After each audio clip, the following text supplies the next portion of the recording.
What is up, guys? Another episode of the Suited Kings podcast. We are back. Mr. Wes Cannon, how are you doing today? Not great. You just slapped me in the face. You approved of the slap. It wasn't like, taunted aggression or whatever the word is for it. Yeah, no, it was, you weren't aiming for destruction or anything. No, it was a love tap. Yeah. Yeah. To be fair, I did, there's one time I won a slap bet against a friend. Like you guys were slapping each other and who lasted longest or what? No. So just, we each picked like a team at the start of the football season to win the Super Bowl, and my team did it, and so I got to slap him. Nice. And I actually think I went a little harder. Like I went full motion, but I didn't put too much force behind it. Yeah, you kind of got like a stiff palm from me. It was, you know what I mean? So I didn't just slap him out of nowhere either. So, do you want to tell them why you got slapped? Well, honestly, I don't even know, because we said that if we filled 2 full tables last night at our meetup game on Clubs Poker. Okay. Well, let's clarify here. So we weren't able to fill 2 tables because one of the tables had a technical issue that we hadn't been able to resolve before we started. So we only had 1 table available last night. However, we did have a bunch of people. We had enough signups to cover 2 tables. Yeah. So for that reason, I think we'll count it. Yeah, we'll count it. So if you're interested in seeing Wes get slapped, we posted a nice little video in the general chat in our Discord. So yeah, it was a friendly slap. I think I called it adorable. You did. I look forward to more slaps that aren't as adorable in the future.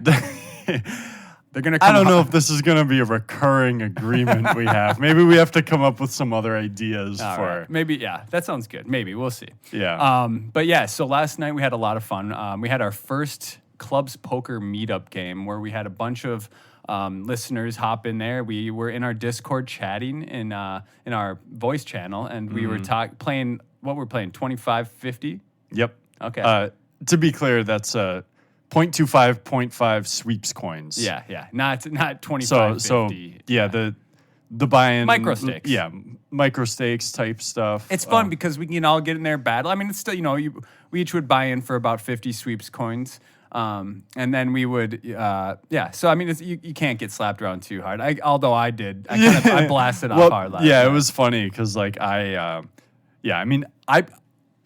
would say I played the closest to what my normal play. You definitely, but I still did some crazy stuff, and at that blind level, it just sort of people were gambling it up. It was a lot of fun, and if you gambling's an understatement. People were launching hundreds of big blinds in with. I think Jason Hoffman came in and he VPIP'd 100%. 100%. And I was sad because I had the highest VPIP up until he came in late. I think I was at like 85 or 81 or something like that. Yeah. So it was a lot of fun.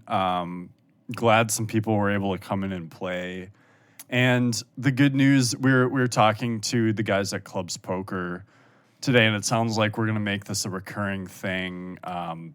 Maybe once every 2 weeks. I think that's a good place to start. Yeah. 2 weeks. And if we want to, we can either increase it or decrease that, whatever we decide to do. Yeah. And so, there's also an opportunity for us to have different sorts of games or have bomb pots or just double board hold'em. Maybe we'll be able to do a sit and go or tournament. That's kind of what we're hoping. Yeah, I would recommend if whether you played last night or didn't, hop in our Discord, go into the what's the channel where they can leave feedback? It's just episode feedback. Is that what it's called? Yeah. Go ahead and go into whatever channel you want and text. I don't care, but let us know what games you'd be interested in. We got double boards, we got bomb pots, we got antes and straddles. Maybe not antes. Probably not antes. Okay, we got straddles.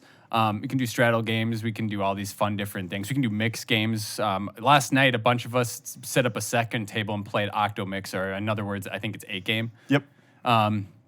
So we were playing a bunch of fun games on that as well. And these are kind of low stakes. So you can get in there and get your feet wet a little bit and have a lot of fun.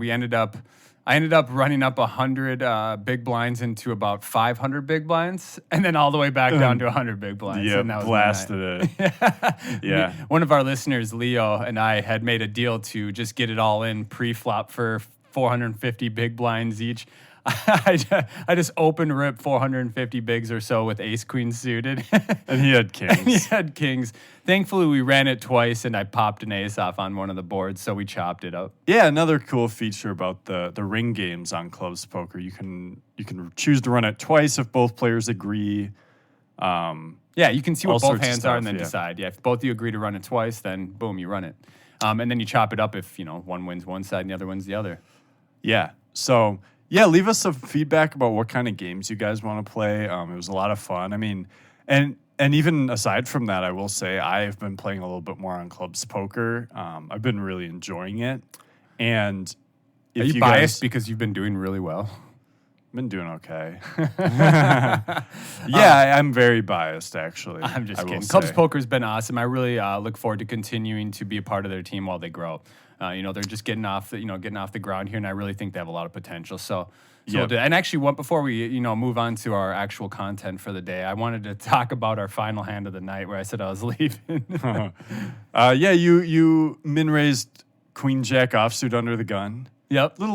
Little loose in a cash game, but okay. I also 4-bet with Jack Deuce off yesterday. Yeah, just So to be it's- clear, Queen this Jack- was I'm being yeah. Yeah. I also announced it was my last. I hand, also so if you did. don't I think I'm also did opening- something was a little bit loose. You're like, I let's said, put- okay, Max, yeah. and I just stuck in 100 bigs with Jack 8 suited. You decided to call it off, and I just hit And the I told 8. him, I was like, I'm not running it twice with you, buddy. And then he banks the 8. Sends me packing on the night. That was fun, though. Yeah, that was funny. It was a nice little parting gift for you, my friend. Yeah. So today, Well, I was trying to give you a nice little parting you gift. were, and I appreciate that. That was kind of you. But anyways, yeah, looking forward to hearing your feedback on that. 2 weeks from now, I guess we'll go ahead and get another one going. Whether it be, I'm thinking we'll get some sit and go, multi-table sit and goes going, like Yeah. actual tournament Hopefully, style. yeah. We'll see if that's there next time, but I hope so. Yeah, that's one of our goals. I know a lot of us love tournaments, so we'd love to get that going in there as well. Yeah.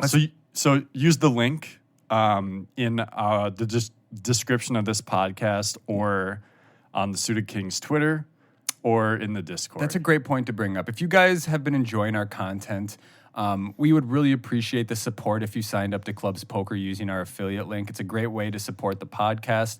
You can find it in the description. You can find it in our Discord multiple spaces. You can find it on our Twitters. One other thing I actually want to mention as well now is that I am no longer our primary account is no longer at Deuce Nukem on Twitter. I've now transitioned that into at Suited Kings Pod, P-O-D at the end there. So Suited Kings Pod. And now we have an official Twitter for Suited Kings. It's exciting. I did create an at Deuce Nukem new account. So if you want to, feel free to go follow me on there. I haven't posted anything on there yet, but we'll continue to do that as I play live and stuff like that. Awesome. Today's content, Wes, we got some good stuff here. Yeah, so I think in the past we've talked a lot about ICM and late stages, short stacks, mid stacks and stuff. So this time I actually, I think we were both thinking like, let's switch it up and talk about the part of the tournament we haven't really focused on. This is a good spot. What we're going to talk about today is a great place to make some chips easily, I think. Yeah. Easier than in later stages, in my opinion. Yeah, so we're talking about early stages of tournaments. I would probably say this is most applicable to live tournaments, but there's some truth to it online as well. It definitely, some of the stuff I'll go over specifically, it definitely translates to both live and online. Mm-hmm. So, let's go ahead and get into it here, Wes. I'll let you start it off. Yeah, so a few things to keep in mind in general early in a tournament is, and I think a lot of this is going to revolve around this first thing, is that people tend to undervalue their tournament life at this point, in the sense that, Especially when rebuys are available, et cetera. yeah, and maybe not even the tournament life, but just the value of their chips. I think people have this idea, and this might be more of the recreational mindset, but some people have this idea that they need to gamble it up and play way different in order to build a big stack. And of course, in poker, you're going to be gambling. That's part of the game. It's the name of the game, yeah. But people will, you have to continue to do things that are plus EV in terms of chips. Right. you So know? in the long run, if you were to run into that spot and do this and make that play, you would make money in the long run. Yes. Yeah. And I think I think people are a little bit too loose with their chips a lot of the times early in tournaments. I was actually talking to a student, and one thing we brought up was how Let me clarify real quick before you continue with that thought. But uncontrolled loose, like I think it's because a lot of our exploits will be us loosening our range as well, but they're kind of uncontrolled loose. I'm going to say the opposite. I don't think that's necessarily going to be the case. Like, I think there's some truth to it, but we'll get into the specifics. 'Cause, Okay. Okay. Well, when we get into that, we'll discuss our different opinions Yeah, because and why I'm right.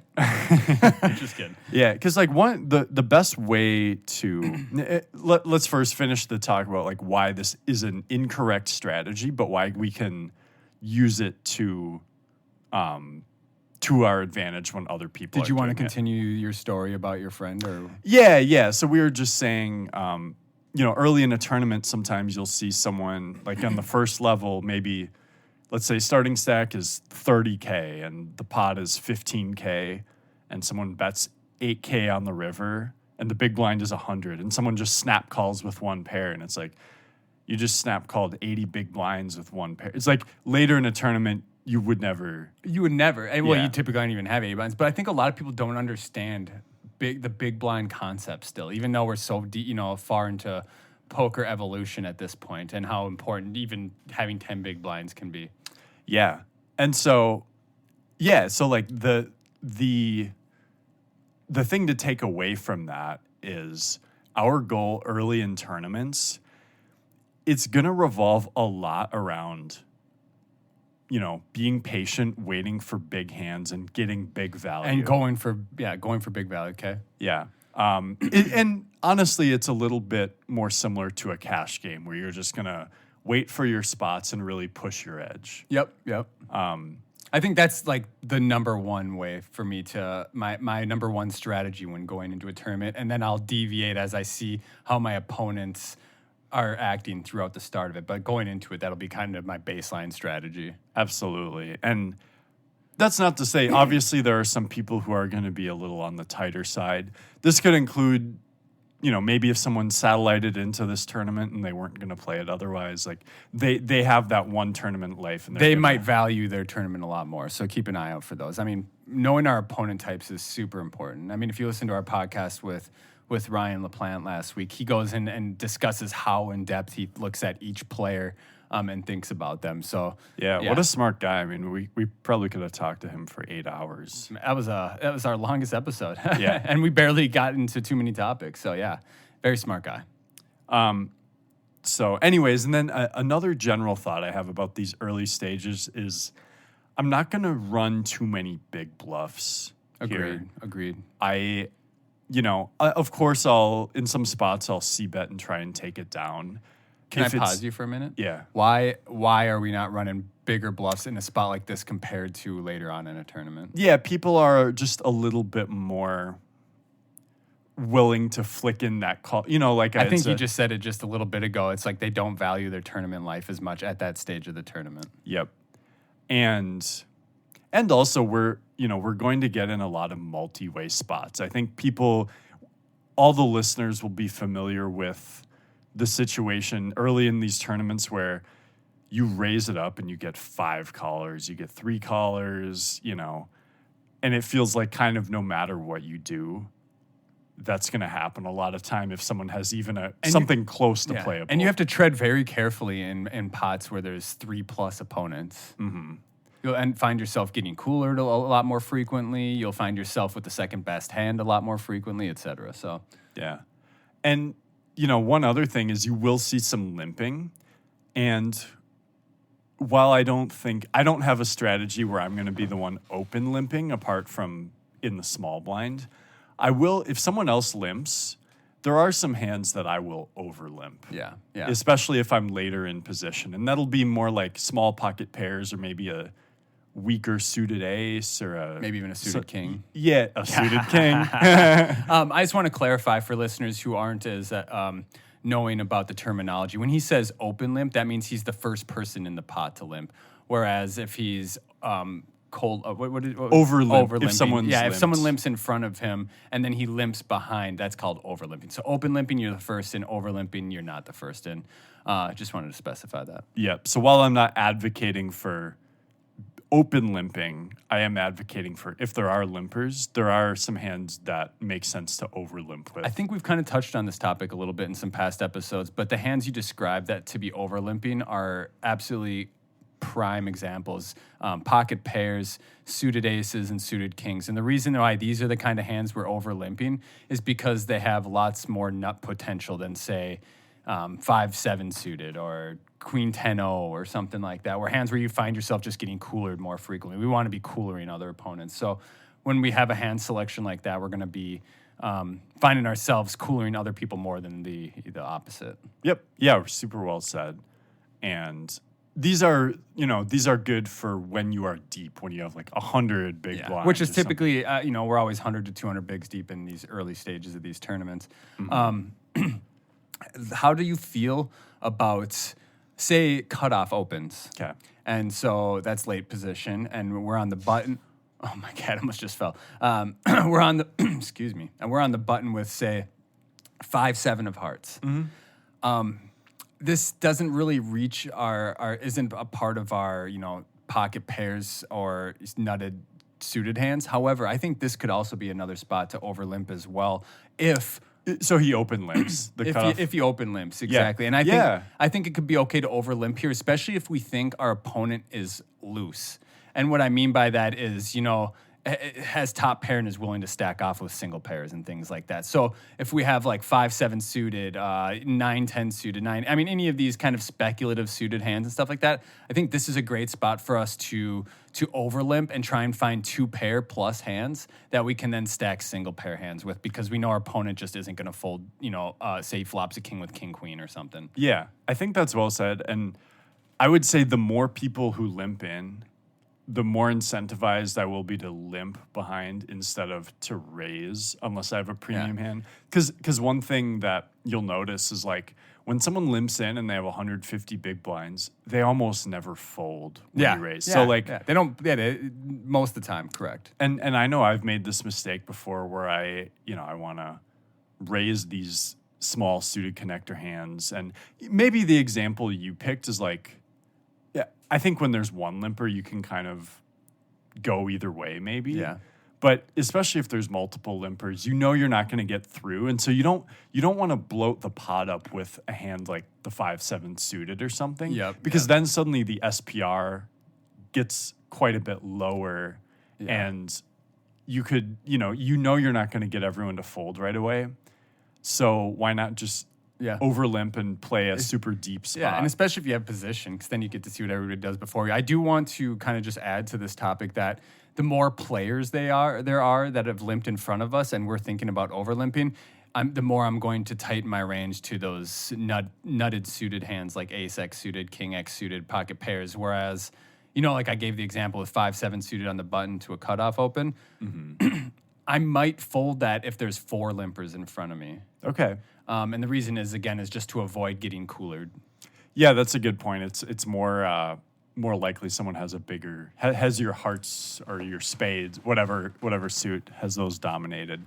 And I think another similar thing to talk about there is, let's say under the gun limps, under the gun 1 over limps, and then you are next to act. I'm not going to start limping 5-7 suited there because that's just a hand I would fold from that position anyways. Yeah. Yep. But if you're on the button, so I think the lesson here is don't play hands that you weren't planning on playing otherwise. Like, it can be easy to think like, oh, well, there's more chips in there. Now I have better odds.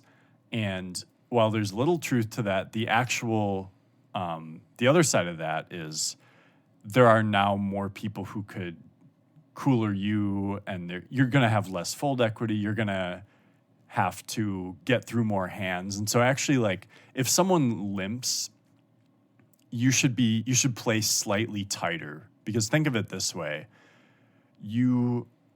If now you're raising into 3 players, if someone limps, like 3 blinds, I should say. Yep.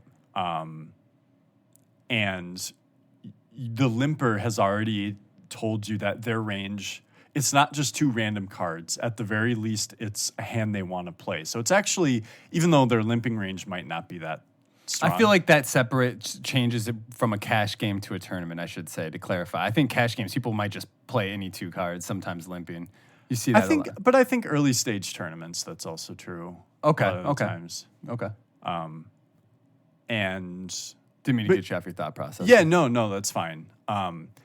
Yeah, so, let's say someone limps and you're on the button. It might be tempting to say, oh, well, they're kind of weak. I'm going to raise my king 8 offsuit or something. And, king 8 offsuit is kind of on the lower end of a hand you're going to want to open if it folds to you on the button. But now that someone's limped, you have to get through that one extra person. And they've already told you that they're probably not folding to this raise. Yep. So, it's interesting. Growing up, I played poker, live poker since, well, I played it, for 18 years or something like that. But once I started playing seriously, say 2011-ish, like live a lot more frequently, I remember watching the people I looked up to. Their goal, it didn't matter like what they had. And people like Blake or like Matt Alexander or people like this that were like had the hyper aggressive image, they would just raise any 2 over limpers as an exploit. I wonder, and I think it gets deeper than that. I mean, I have no idea what their thought process are, and this isn't to bag on them. They're obviously both very great players, but I think it's important to not just think these guys are limping, they're weak, I'm just going to outplay them now. Mm-hmm. It has to go deeper than that. You have to have correct hand selections to do this with and not just say, I'm going to punish the limper, because you're going to end up punishing yourself far more frequently than if you have a deeper, more detailed plan. Yeah. Yeah, and there's a little merit to it where it's like, oh, someone's limping a lot. I think that's a weak player. I'm going to raise to try and isolate them and play a heads-up pot there is a against time them and place for in that position. as well. Yep. So, you can go pretty deeply into it. But yeah, I think as far as like the pre-flop stuff, that's kind of what I have to say. On top of that, what do you think about? Because here's the thing: we got a lot of players. We're in the early stages of the tournament. It's often filled with all the players still. So you have, you'll have all the good players and all the bad players. Say you're a person who studies GTO, and say you're you. Yep. Are you going to follow GTO guidelines early in a tournament? Not even close, really. Yeah, like okay. It's going to get closer later in a tournament, but when players are typically, a lot of the softer players are out at that point. Stacks are a little bit more shallow. Yeah, and at this point, I'm thinking like we already said, I'm not going to bluff that much on rivers, for example. Like, of course, there are spots I will, but they're going to be very well chosen. Yeah, they're going to be selective. Whereas, like, now let's say there is a limper, my raise size might be like 7x or something, because I feel like they're not going to fold. So I might just take the stronger part of my range and just. Yeah, that's how you punish them. It's that's like one of the best exploits in my opinion, especially in early stage tournaments, is just going for max value with your value hands, because people don't like to fold. Mm-hmm. Yeah. So I think being selective and then really, really getting greedy with it. Okay. I would say. Okay. Couple other notes that I had on. Or just one, really. The last thing I wanted to say before we got into some more specific spots is just to make sure everyone remembers, like, how you play early in a tournament does not change if there are rebuys or if it's a freeze out. Like, rebuys don't matter. It's one, It's very important. Yeah. I'm guilty of that myself. Like, I'm just kind of blasting off, trying to build a stack up, and then knowing I'm going to rebuy. But I know I wouldn't play that way if there was no rebuy. Yeah. Or you would, but it's just like, if there's no rebuy, it's fine to just bust too. Like, it kind of goes both ways. Like, if your best strategy is this very aggressive strategy, that's just going to be the same in a freeze out. you Yeah. know, and Yep. you're just going to bust sometimes like you will in any tournament. We'll bust almost all the time. Yes. Yeah. Everyone except one person is going to bust at every tournament. And maybe you they play. even already busted if Maybe, it's not a yeah. freeze. Yeah. I've won tournaments where I busted the first time. Yeah, too. same. So, All right, moving on. What other exploits can we use early on in these tournaments? so what I was going to do is talk about a few post-flop spots where we find ourselves in a multi-way pot. So let's say we're 100 big blinds deep. We raised an early position. Ooh, are you going to ask me my range? More like what you're going to do with different hands. Okay, perfect. Let's say we raise early position, button calls, big blind calls. We can even talk about if someone else, if it's four ways. Okay. But let's say for now, button and big blind calls. Flop comes out. And we're in early position, you said? Yeah. Okay. Ace of spades, 7 of hearts, 6 of hearts. Ace of spades, 7 of hearts, 6 of hearts? Yep. And do we have a specific hand here or no? So let's just say, for starters, what are you going to do with a strong ace? What are you going to do with pocket tens? Okay. And so there's one person in position behind us and then one person out of position. Yeah. So with the blind. ace 7-6 with 2 hearts. And we're just we're 100 plus bigs deep. Yep. Like level 2 of the tournament. So with my, here's the thing. One thing I kind of think about, and correct me if you think that this might be incorrect to do, but early on in these tournaments, especially against amateur-esque opponents, I don't really worry about balancing too much. I'm just like trying to focus on going for big value with my big hands. Yeah. And then kind of just pot controlling with my mediocre-esque hands. Yep. And then just checking with a lot of my just absolute airs. Again, like you had alluded to or said earlier, it's unnecessary to run big bluffs in these spots. Yeah, and people are just a little bit less. They're likely to underfold. And I think also one thing to note here is the population tendency for playing multi-ways is people will call way too many bets on multi-way pots. Incorrectly, right. Yeah. Right. So one thing to note is that when you are in a multi-way spot, you should be much tighter as to what you're continuing with, because let's say you bet and one of the listeners, if you're listening to this, let's say Max bets from early position on this flop, and you're on the button. Mm-hmm. If this was heads up, you might call with a lot of, like if you have pocket eights, you might call. Yep. You probably should call. Yep. You're gonna float with some Eight, gutters, some 9-10s. Yeah. Some gutters, if you nutter gutters. Yeah, if you called with 8-6 suited, 7-10 suited. Yeah, like this stuff heads up, you should absolutely call. But if you're multi-way, now there are 2 factors here. One, there's still a third player behind you who could have you beat. So you're going to want to play tighter. Yep. And 2, Max knows he's betting into 2 players. And since he's a good player, That should be a tighter range. yeah, he's not going to just c-bet a ton of stuff to try and fold out. Especially this early in a tournament. Yeah. Well, I would even say late in a tournament, if it's multi-way, you're still going to be more selective. I will be more selective, but I guess the value of each chip you're picking up later in a tournament is just far more valuable than early in a tournament. You don't, when you bet the flop, you're mostly not going to get both players to fold. So when you bluff this flop, or when I bluff this flop, it's probably going to be a hand with a decent amount of equity. Well, this is a great spot to describe how we can exploit these players. So for example, say going back to your scenario here, it's 6 of hearts, 7 of hearts, ace of spades, right? Yep. I have ace king here. Yep.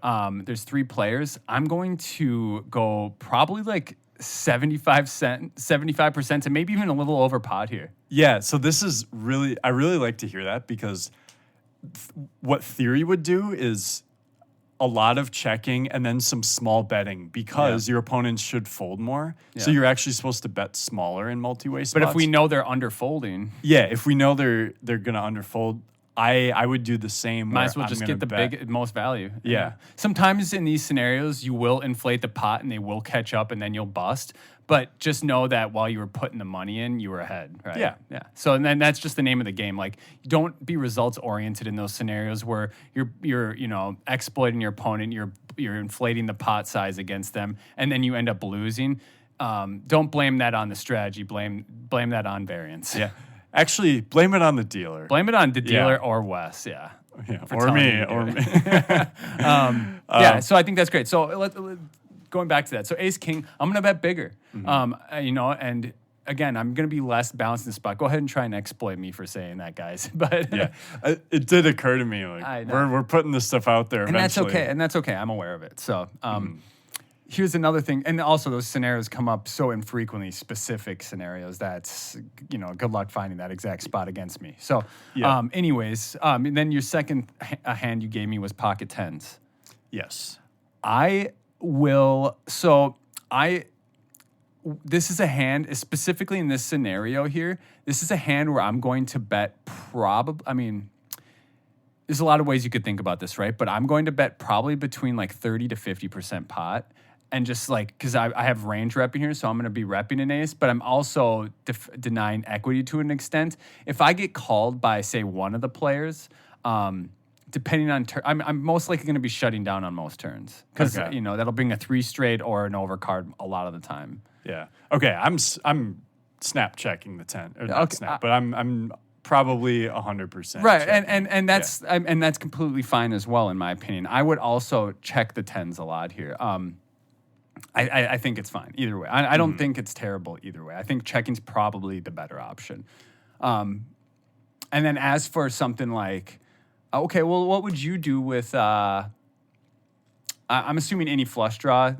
Say you had 8-10 of hearts or 10 jack of hearts here. You're gonna see bet that all day, right? Mostly, or Yeah. at least I will sometimes. What I will say is like the 10-8. We already know we're not getting a ton of folds, so like it's not too bad to just check. Also, if it's as strong as a combo draw, like 10-8 of hearts, 10-9 of hearts, 9-8 of hearts, I could go for a check raise here because that's when if I think the button is going to be someone who is going to stab a lot, thinking that I'm weak when I check, then I could go for a check raise. That's good as well. Which is also, if I have a set or like ace, if we have the ace king again, check raise also isn't bad either. Let me take a second to defend my point with the tens as well. I agree with you. Checking was my intuitive thought. Yeah. And then I was thinking about it a little bit more, and it's like there's a bunch of reasons why we could bet on this board. Number one, we have range advantage. Number two, we can get the pot heads up or just win it outright by betting there. Number three, if I'm betting the small size here, I'm not inflating the pot too much to where if we're super deep, I can just check give up on most runouts. Yeah. Or just try and check to get shut to showdown. You know what I'm saying? Yeah. Those are my reasons. But again, checking, I think, would you obviously check call is what you're doing with tens? Depending on if it goes bet call, then I fold. Yeah. But if it's like bet fold, then you're calling. Yeah, probably call one. I mean, honestly, I'll call against most opponents, yeah. But there's some where it's not that playable of a hand. If I think someone's betting appropriately, I'll actually probably fold. But I think most people aren't. I think without getting into too much nonsense here, the main takeaway is you don't need to be as balanced early on in these stages. Go for big value with your big value hands, and then pot control with your medium showdown value hands. Yeah. Let's say you had And don't run too big bluffs. Yes. Too many big bluffs. Let's say you had kings here. Would you be more incentivized to check that than tens? Just because you're not worried about overcards?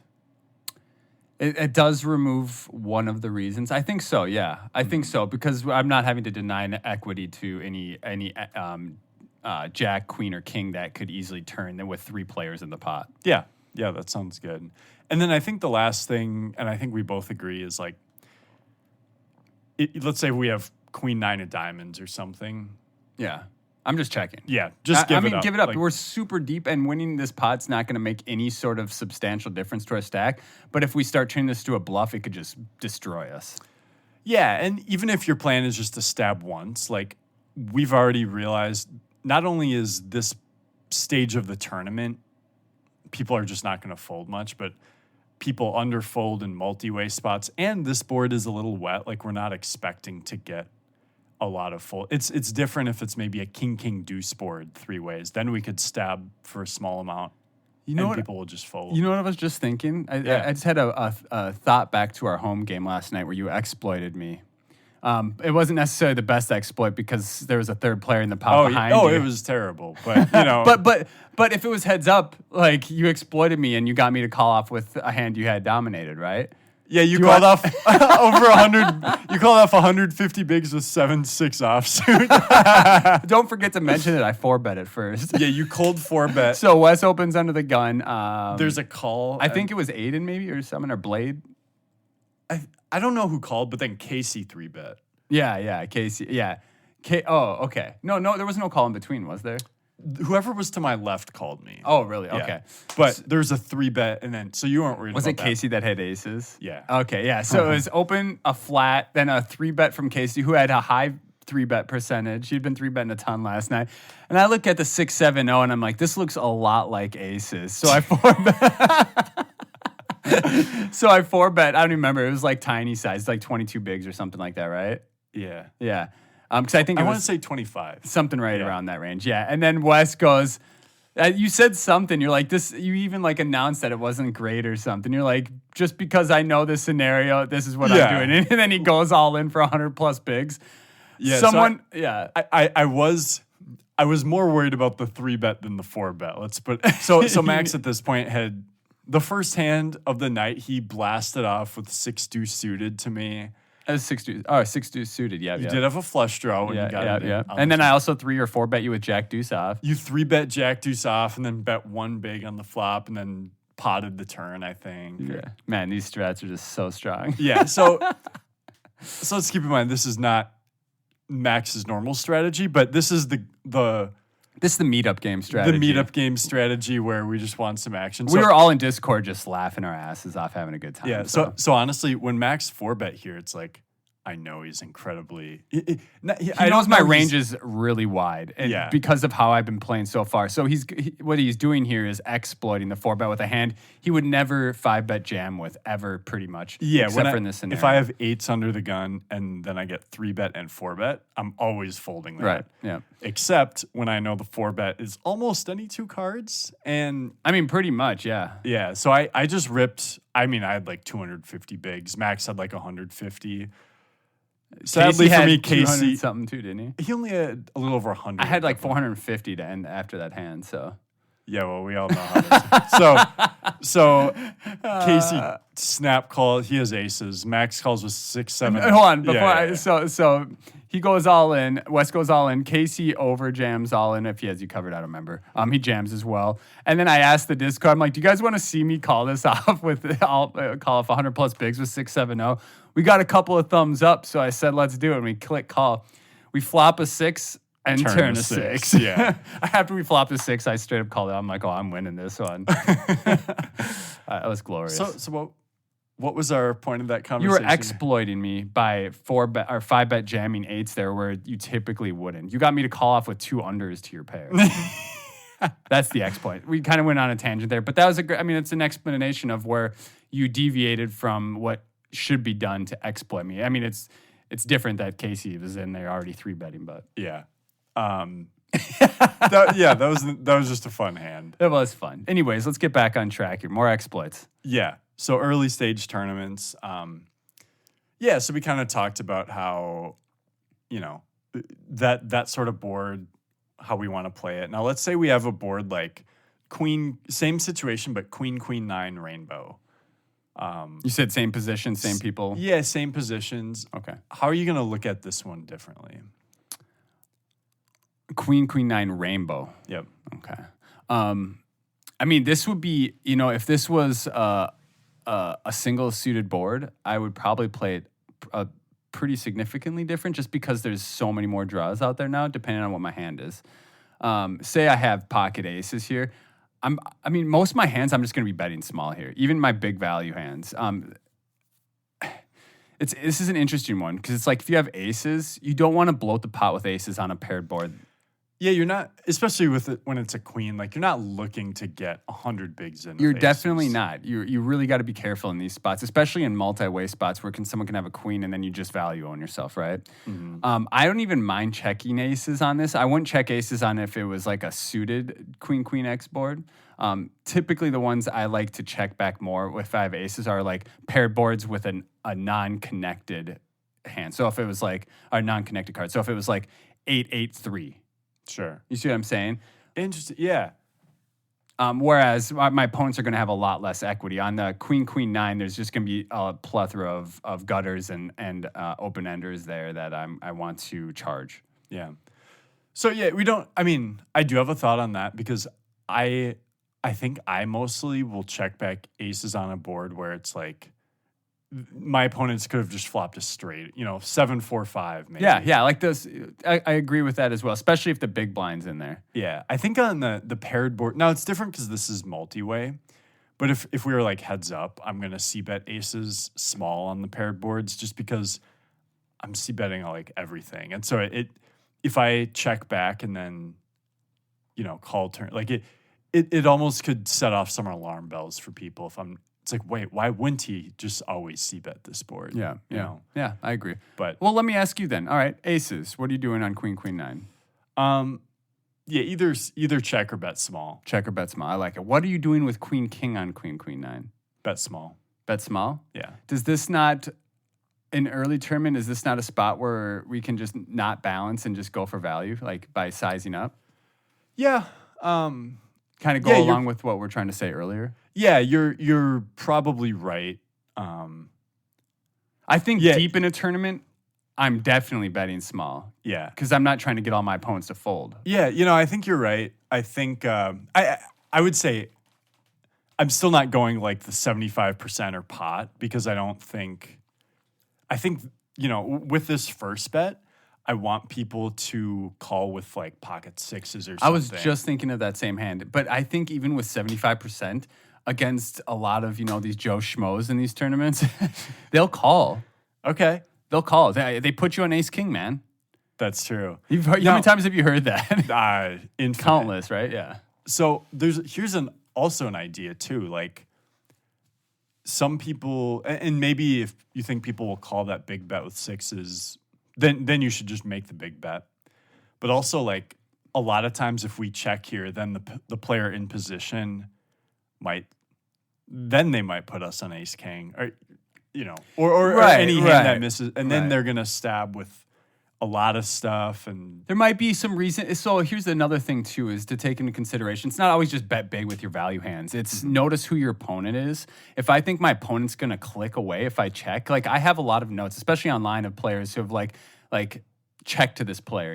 Give this opponent rope because they always show aggressive actions when given weakness. So if I think it's that opponent type, I'll either bet really small or just check it to them, and maybe even check raise. But I like that. Yeah. Yeah. Although, I am coming around more on your, bet on the bigger side here, just because I think for sure people aren't going to fold a 9 right away. And let me specify and clarify here that this is early tournament play. This is not like when we're 100, and you have a lot of newer players at your table. This is not deep. We do not advocate for any of this kind of stuff later on in tournaments. A lot of this typically doesn't apply in that scenario. Yeah. Okay. Yeah. So I'm thinking, and then if someone has like a gut shot, they'll still call one bet. Okay, I have another hand for you. Yeah. So we know what you're doing with aces. We know what you're doing with queen king. What are you going to do with 9-10 suited? Okay, so this is a hand where we have showdown, but we're not looking to build a big pot. Exactly. This is one I would. But you also have, you kind of want to deny equity to some extent. Yeah, a little bit. Not much, right? Yeah. This could go either like.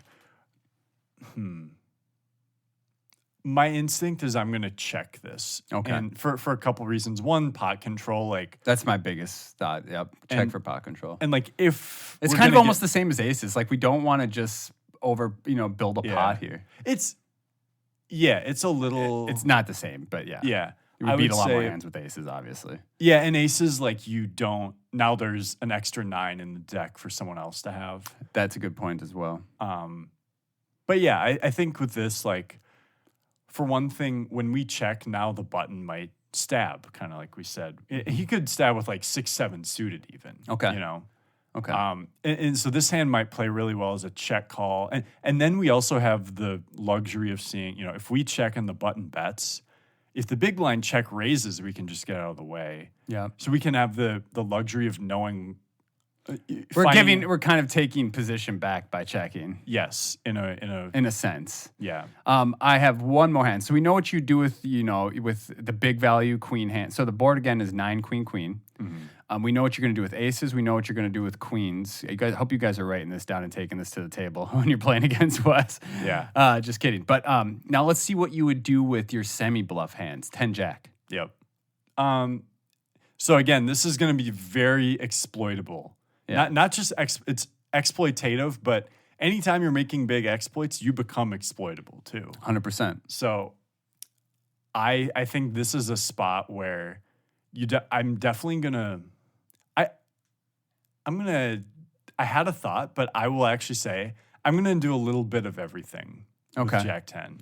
What a cop out answer. Yeah, well, because that's a good my answer. instinct was bet small. Yeah. Just because that's kind of the standard play on this sort of board, and Yep. it's the perfect hand to semi bluff.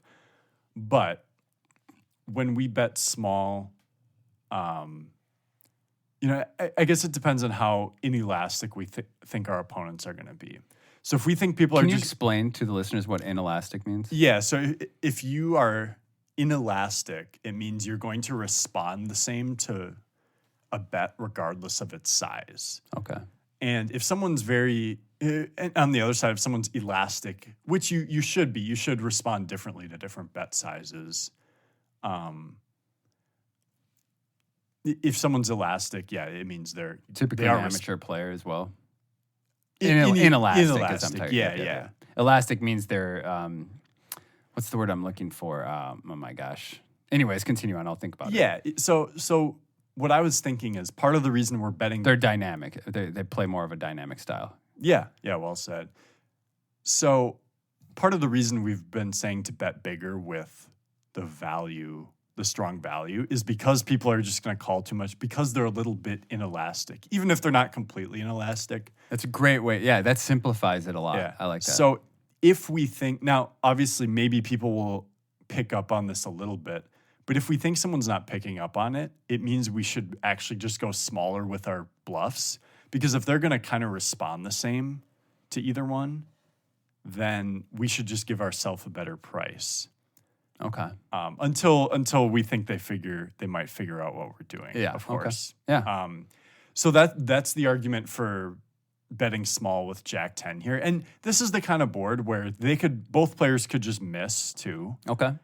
There are, even if people are very sticky early in tournaments, like this is the sort of board where there are still going to be auto folds. Someone could just have, you know, A7 suited with no backdoor and just fold, or like big blind, you know, our Jack 10 could be ahead of the big blind and they just fold. It's fun to just fold out the nothings. You know what I Yeah. mean? It's profitable. So I think if I'm in this mindset, I'm going to mostly bet small, and I'll do a little checking, because I think it'll disguise my hand if I get there, and because I think yeah, let me put it this way. I'll do more checking if it's like 5 ways, where I'm just like, I don't think I'm going to get through everyone. Yeah, and you're not trying to put yourself in a bad spot. Makes Yep. sense. Yeah. Okay. Yeah, that's also well said. Let's kind of recap some of the main points of exploits from early on in tournaments. Mm-hmm. So, I guess this could be considered an exploit, but one of the first things is don't run unnecessary bluffs.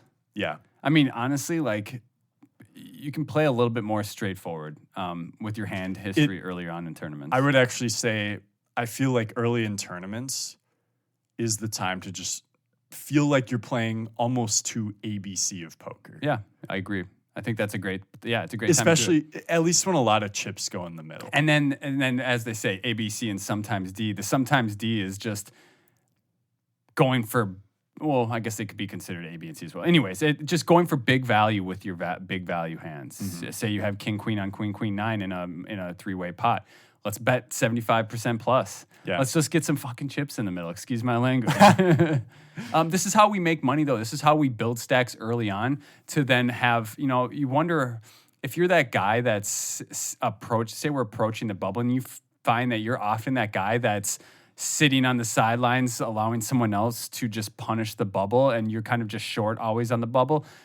That's because a lot of these opponents that are punishing the bubble are able to exploit heavily to build up a stack so that they can play that spot on the bubble and then acquire. Like they're able to find ways to build stacks throughout the tournament to continuously exploit each stage of the tournament. Does that make sense? That does make sense. And I'll also say on the other side of that, don't feel like you need to always have the big stack. Because I think one thing that people will do is they'll see that and they'll be like, well, I have to gamble. I have to be hyper aggressive all the time. Otherwise, I'll never have this big stack. And it's like, yeah, as long as you know that you're making these correct exploits, you're not always going to build a big stack by making these exploits early on. But if you're putting in the effort to make those exploits, you'll find yourself with those bigger stacks at a more frequent, pace. Yeah, absolutely. I think it's important to know, like, whoever has a big stack, no matter who they are, the one thing that all big stacks have in common is they've all run pretty well up to this point. Yep. And so you're not in total control of it. There's always going to be someone who's a big stack. And so, no matter who you are, it's not going to be that common that it's you. But on the other hand, yeah, you don't want to put yourself in a situation where you are never that stack. And you want to give yourself a good chance to accumulate all those chips. So getting back to it, I think don't over bluff early in tournaments, unless you have this, like this really deep feeling that is just going to work. Like even then, it's still just. Anyways, Don't over bluff. Go for big value with your big value hands. We want to build. It's hard to build pots when blinds are so little, especially when you're super deep. Just get value for your hands. It's super simple. And if you think, but don't just always bet for big value as you have big hands. Make sure to pay attention to your opponent type and how you can exploit them specifically to get that big stack. If you think that they're going to be aggressive if you show them weakness, then check your big hands and let them do the betting for you or check raise them. Just try and build that pot that way. And then thirdly, what else am I missing here? I don't know. That actually reminded me of something else, but it could lead us on a whole nother tangent. It's one after another. But yeah, so don't over bluff. Go for big value, and just kind of play straightforward in these early stages of these tournaments. And then as you enter the later stage of these tournaments, I think we'll have another episode for that. I mean, we already have a bunch of episodes detailing that. Make sure to check out our 20 big blind episode, our win to double and triple barrel bluff episodes. Yeah, I think we have 30 or 35 big blind episodes. 30, yeah. We have a ton of episodes kind of detailing what you should do in the later stages of these tournaments. So go dig through those episodes if you haven't listened to them already. Yeah, and I think the last thing to highlight here is today was really about the exploits that we want to implement in these early stages of tournaments. What we were talking about actually is it would be very bad theoretical play to follow what we're doing. So like, I think a lot of our episodes about 30 big blinds and stuff has leaned a little bit more towards the theoretical side. Yep. This did not. So, if you find yourself at a table with a ton of very solid players, don't do what we're saying here. Yeah. They'll figure you out. This very is more quickly. Targeting earlier tournaments where you're going to find amateurs and play against amateurs. Yeah, and I think a lot of our audience, whether they're amateurs or they're like semi-pro or pro, like they still are mostly the people who are playing the types of tournaments with a lot of recreationals and stuff. The live tournaments in the 250 to 1100 range or online 200 and below type thing. So my biggest tip to you guys, especially, those of you who haven't had a ton of experience and are getting started, don't look at all these big terms and all these deep plays and then complicate things. Try and simplify things to start. You got a big value hand, go for big value. If you don't have a lot of value, check it down. Play it a little bit slower. Play a little bit more ABC early in these stages. You'll find yourself in spots that you're more comfortable with instead of spots where you're just you're in no man's land. So And you know, when you find yourself not accumulating chips sometimes, just be aware, like, you have to run very well. yeah, regardless. on top of the exploits, you have to run well. Absolutely. Yeah. And so, you know, speaking from my own time years ago when I played a lot less, maybe I would play a tournament every couple weeks or something, or if I was really getting into it, maybe like 2 or 3 tournaments a week. And when you do that, you can get super frustrated if you're not building stacks and you're like really desperate to figure out. You're just like switching strategies because you're trying to figure out what works. And it's like you sort of have to separate learning the strategy from the result of a tournament, because the results don't always reflect what you're implementing. 100%. Exactly. Like your cards in any given tournament will have a lot more to do with your result than your play will. But your play is the only thing that will matter in the long run. And that's the only thing you have control over. Yes. So, yeah, that's very well said as well, Wes. Let's go ahead here. Let's wrap it up for the day. This is a fun episode. I love talking exploits. Obviously, I mean, both of our styles, we have a lot of overlap in our style. I've definitely learned a lot of, theoretical play from you, Wes. I think you've maybe even learned some exploitative play from me, and I probably lean more towards the exploitative, where you're towards the more GTO style. But we shift both, and it's nice. I mostly agree. I think you've adjusted a lot since I first met you. I will say that. Maybe I have, but also, like, I started in the live streets too. Like, that's where, Wes is getting defensive. Yeah, well, yeah. I mean, like, I think sometimes, like, it's gone both ways too. Like, there have been times I've seen you do some sweet exploits. Don't get me wrong. Yeah. I don't want to. I'm not trying to take anything away from you. No, yeah, and the truth is, like, I don't necessarily, when I'm doing something, I don't even consider it one or the other necessarily. Like, when I'm doing something that might seem like an exploit, it's sort of like our guest Ryan LaPlante talked about last week. Like, if you don't know what the baseline is, then how do you know how to adjust from it? I remember that. Yep. And so when I'm thinking about a hand or something, I'm thinking about someone's range. I'm not thinking about what the computer's range would be here. I'm like, what have I seen them do so far? Yeah, and not even, it's usually not even that person. I'm not usually, like, reading into an individual that much.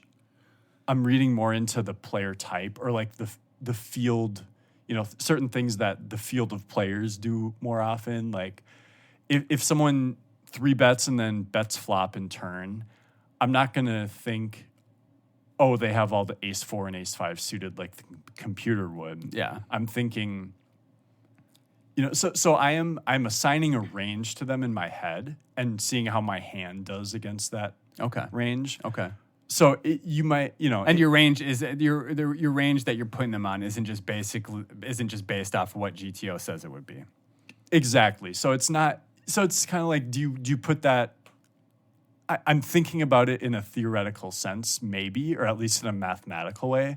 But I don't think I've ever really, at least I've never really wanted to think about it in terms of what would GTO have here. It's more like, what do I think their range is? And that's based more on... I think you said it really well.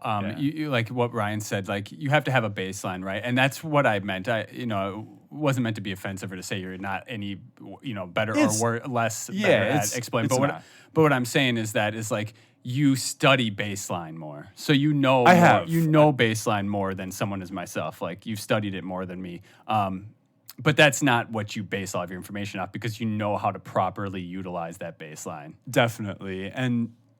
And also, like, if you know, like, 2% of baseline, I might know 4 or 5. Like, no one actually knows. I mean, pre-flop, sure, people kind of pre-flop, people can kind of play close to GTO, but like there's it's we're all guessing. Like no one, even the highest level players that you see play on TV or that you and I have played with some of them in person, like they might know theory better than almost anyone in the world, and they still make all sorts of mistakes. And deviate from what they exactly. So another great conversation, guys. Make sure to hop into that episode feedback in our Discord channel. We want to hear about what kind of stuff you'd like to play in our home games. We want to hear about what you thought about today's episode, past episodes, what you want to hear in the future episodes. We got a lot of new other content coming. I've got a bunch of videos I've been editing, so we'll have some maybe potential YouTube stuff coming in the future. No date on that yet. It's in the works still, but it will be there. Make sure to join our Discord if you have not yet. It's not at Deuce Nukem anymore. It is now at Suited Kings Pod. That's at Suited Kings Pod, P-O-D there at the end. Go to our pin tweet, join our Discord channel, hop in there. We have 190-ish members right now, so we've been growing. It's been super fun. We had a bunch of people in the voice channel last night. We were laughing, we were battling, we were punting, we were launching. Yeah, there was a lot of that. All the terminology you can think of, it was happening there. The last hand I'll comment on is I V-pipped every suited king I had. Lovely. Even there's an under the gun open and I had king deuce suited and I 3-bet it, which is really bad, but like we're having fun. Yeah. Then it's okay to make bad plays. Then there was a cold 4-bet in the small blind and I was like, okay, I'll flat it. But then you cold 5-bet in the big blind. And then under the gun, which was Leo, he 6-bet. And I was like, okay, I know there's no fold equity. I think I need to just get out of the way here. If you guys like printing money, join our home game, our meetup games on Clubs Poker. You can, just by hearing us talk, I'm sure you can tell we like to click and it's a lot of fun. And just quite honestly too, if you hop in the game and you just play solid strategy, you'll win so much. You'll win a lot of money in that game just by playing ABC. A lot of sweeps coins. A lot of sweeps coins. You got me. Anyways, guys, make sure to sign up to Clubs Poker using our affiliate link in this description, on our Discord, on our Twitter, anywhere. Just make sure to use that. That supports the podcast. We really appreciate that. That it means a lot to us. Sign up in our Discord so you can chat with us, chat with others, grow your game, get better. That's the whole point of this podcast. Like we, not only for us to get better, but for other people to listen to get better.